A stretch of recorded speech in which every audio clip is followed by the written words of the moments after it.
All right, welcome to the show. What we're going to go over today is some questions, some Q&A from some followers. So let's go over this one that was sent in. Let's read it from Daniel Golding. Oh, I think I know that guy. All right. Can you do a detailed one on food and how your body breaks stuff down? This would be rad.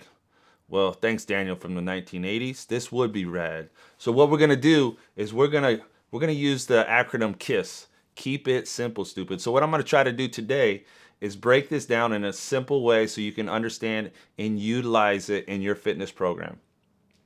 All right, so we're going to kind of go over kind of the detailed way that we would do this in the digestive system and how we can utilize it for potential usage with whatever our fitness program may be. All right, so once we consume our food, as soon as we start actually to chew it, the body releases acid and it starts to break down our food. Okay, so it'll break down our macronutrients, our fats, proteins, and carbs. And what those will turn into is fat turns into fatty acids and glycerol, proteins turn into amino acids, and carbs turn into glucose. So what I'm going to do today is kind of break down and isolate just the carbs and how the body can utilize those and how we can utilize them in our fitness program. Okay, so we're going to break down the carbs into two categories, what we call simple and complex carbs. Simple basically means it has less molecules and it breaks down quicker in the body. And complex carbs has more molecules and it's a slower breakdown in the system. All right, so what happens is we eat these carbs turn into glucose or blood sugar. The faster that carb turns into sugar, the body releases insulin as an absorber. So if it's a quick breakdown of a carb, the body kind of releases more insulin for a quicker absorption. That's how it keeps a homeostasis. Where if it shows that the blood sugar level is really high, it needs to get it out of the system to keep a homeostasis. If it's a slower breaking down carb, the body just releases a little bit of insulin and slowly absorbs it. So what we need to do is to learn and understand and when to utilize each of those kind of carbs. Neither one is good or bad. It's just basically how we're going to use them or misuse them in our body. So let's try to understand how we can utilize the two different kind of carbs. All right, a real good tool that we have is what's called the glycemic index. The glycemic index breaks down and rates the food of a carbohydrate and how fast it breaks down and turns into sugar in our body.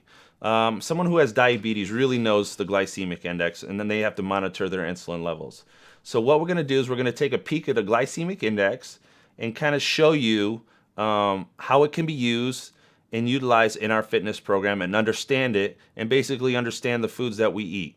So let's go to that glycemic index now. All right, here we go. We got a glycemic index. I picked one out for fruits. We all love our fruit.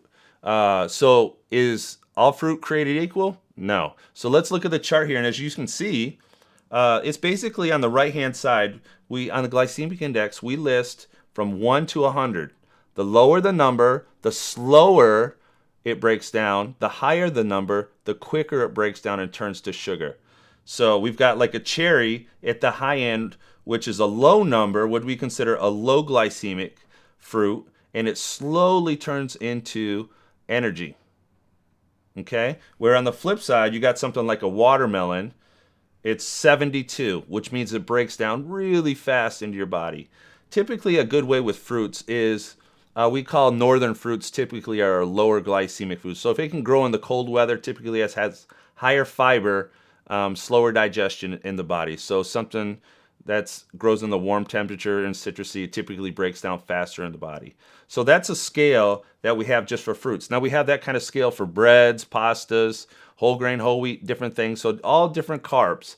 And I recommend go and get a good glycemic index or a book that can kind of help you to understand how fast different carbs break down so that you can kind of understand what your eating pattern is and when you can utilize each one of those different kind of carbs. All right, so what are some of the values that slow digestive carb may bring us? So we're talking a carb that typically is higher in fiber, slower to digest. Now somebody who's on a weight loss program may want to use a lower glycemic food just because it satiates us a little better, makes us fuller, so we typically eat less on low glycemic foods, and they're longer lasting, sustained energy.